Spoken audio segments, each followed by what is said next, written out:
নবদ্বীপে ব্যক্তিগত রোষানলের শিকার প্রাক্তন এক তৃণমূল কাউন্সিলর।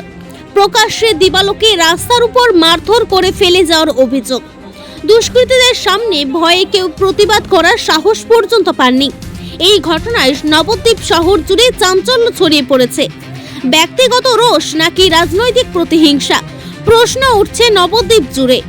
কাউন্সিলরের পদ থেকে পদত্যাগ করার পরও রেহাই মিলল না।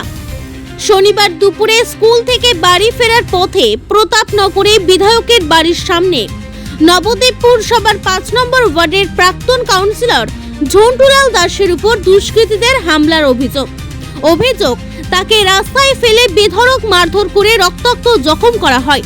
এমনকি প্রচুর ডিমও ছুঁড়ে মারা হয়। গুরুতর জখম অবস্থায় তাকে প্রথমে হাসপাতালে ভর্তি করা হয়, পরে শারীরিক অবস্থার অবনতি হওয়ায় কলকাতায় রেফার করা হয়েছে।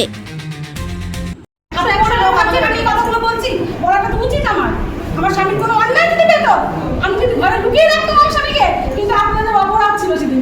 আপনারা কোনো কাজ করেন না, অপরাধ করছেন, অপরাধ না মানে শাস্তি না।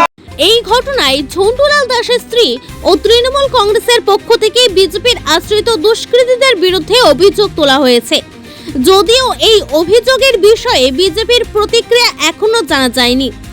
ঘটনার তীব্র নিন্দা করেন বিধায়ক শ্রুতি শেখর গোস্বামী। অভিযুক্তদের বিরুদ্ধে রাজনৈতিক পরিচয় না দেখে কঠোর আইনি ব্যবস্থা নেওয়ার দাবি জানিয়েছেন। তার কথায় এই ধরনের ঘটনা কোনোভাবেই বরদাস্ত করা যায় না, দোষীদের গ্রেফতার করতেই হবে। দিন দুপুরে জনবহুল এলাকায় এমন হামলার অভিযোগ ফের প্রশ্নের মুখে নবদ্বীপের আইন শৃঙ্খলার। কোথায় গেল পুলিশের সক্রিয়তা? দোষী যেই হোক দ্রুত গ্রেফতার ও কঠোর শাস্তির এখন সাধারণ মানুষের দাবি।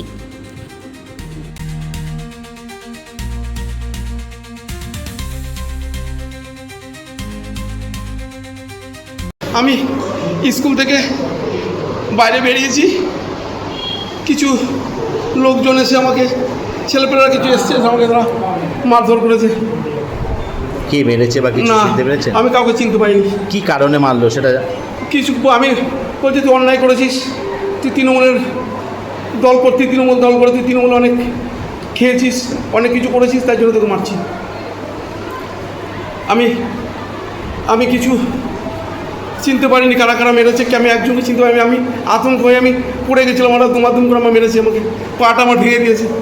আমি কী যে করবো আমি বুঝতে পারছি না কিছুই। আপনার নাম? আমি ৫ নম্বর ওয়ার্ডে কাউন্সিলর ছিলাম, আমি পদত্যাগ করেছি। আমি বলেছিলাম তখন যে আমি রাজনীতি আর করবো না, আমাকে রেহাই দিয়ে, আমি রাজনীতি করবো না আমি আর, তাও আমাকে ছাড়লো না। আমার নাম ঝন্টুলাল দাস। আজকে আপনার বাড়ির সামনে একটি ঘটনা ঘটেছে। প্রাক্তন কাউন্সিলর ঝন্টুলাল দাস স্কুল থেকে বেরোনোর সময় গুরুতরভাবে প্রহৃত হয়েছে। বিষয়টিকে আপনি কেমন দেখছেন? আমি এই ঘটনার চরম নিন্দা করছি। আমি ভেতরে মিটিং করছিলাম, তো হইচই শুনে যখন বেরিয়ে আসলাম, তখন যাওয়ার ডিম মেরেছে, কিছু মারধরও করেছে। তারপরে আমার বাড়িতে যে সিভিক থাকে সে নিয়ে তাকে হসপিটালে পৌঁছে গেছে। এর চরম নিন্দা করছি। শুধু নিন্দাতেই শেষ নয়, আমি প্রশাসনকে বলেছি এর জন্য যা করতে হয় আইনত ব্যবস্থা আপনারা অ্যাকশন নিন। এ চলতে দেওয়া যায় না, এটা বিজেপির কালচার নয়। একদম আমি বলেছি, আমি বলবো যে অভিযোগ করুক, পুলিশ অ্যাকশন নেবে।